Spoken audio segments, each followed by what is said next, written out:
video kali ini saya akan membahas tentang gejala sosial dalam masyarakat multikultural. Gejala sosial timbul karena adanya perbedaan dalam kehidupan sosial. Perbedaan inilah yang akan menjadi penentu timbulnya stratifikasi sosial. Stratifikasi sosial merupakan pengelompokan masyarakat ke dalam lapisan-lapisan sosial secara bertingkat. Misalnya, dalam masyarakat tertentu, orang yang memiliki kekayaan melimpah akan lebih dihargai ketimbang masyarakat yang tidak memiliki kekayaan. Menurut Surjono Sukanto, stratifikasi sosial terbagi menjadi 3 lapisan. Yang pertama, stratifikasi sosial secara terbuka, stratifikasi sosial tertutup, dan stratifikasi sosial campuran.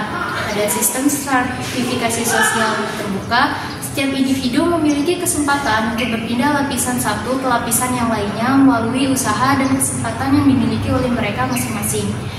Salah satu contohnya bisa kita lihat dari kisah Najmuddin yang merupakan anak seorang petani yang menjadi pengusaha sukses.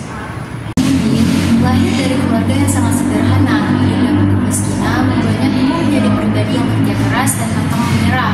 Sejak kecil, ia sudah terbiasa melakukan pekerjaan yang sebenarnya hanya dilakukan oleh orang dewasa. Orang tua Najas bekerja sebagai seorang petani.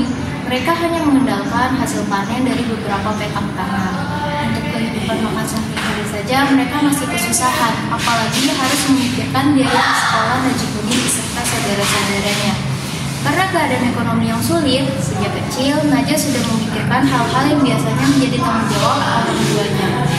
Waktu masih SD, ia sudah pandai mengatur waktu. Setelah sholat subuh, saat hari masih gelap, Najah akan keluar rumah untuk mencari kelapa yang akan dia tukar dengan sepotong kue agar bisa dimakan saat di sekolah.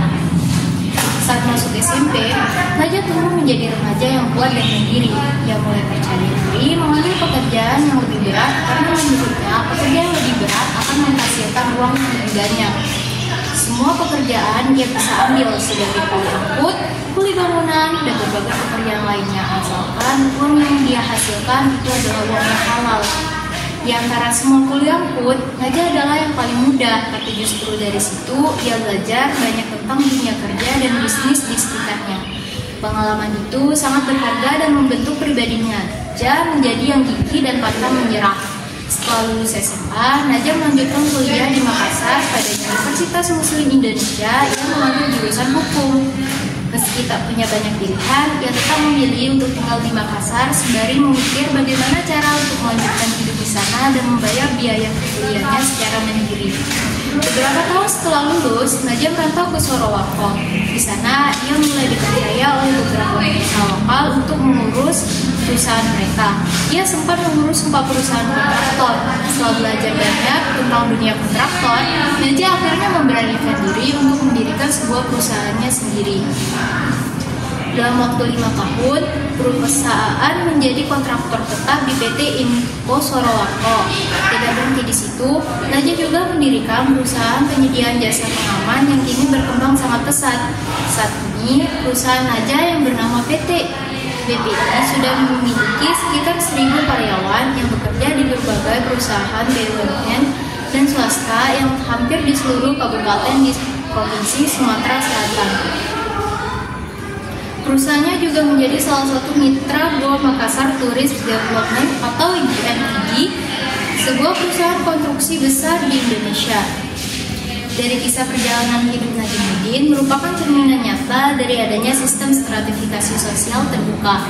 Melalui usaha, kerja keras, dan ketekunan dan semangat pantang menyerah, ia mampu keluar dari keterbatasan ekonomi yang dimilikinya dan mengubah nasibnya menjadi pengusaha sukses.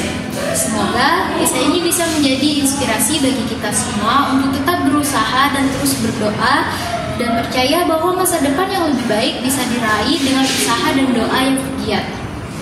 Saya Nadia Putra Putri, terima kasih atas perhatian kalian semua.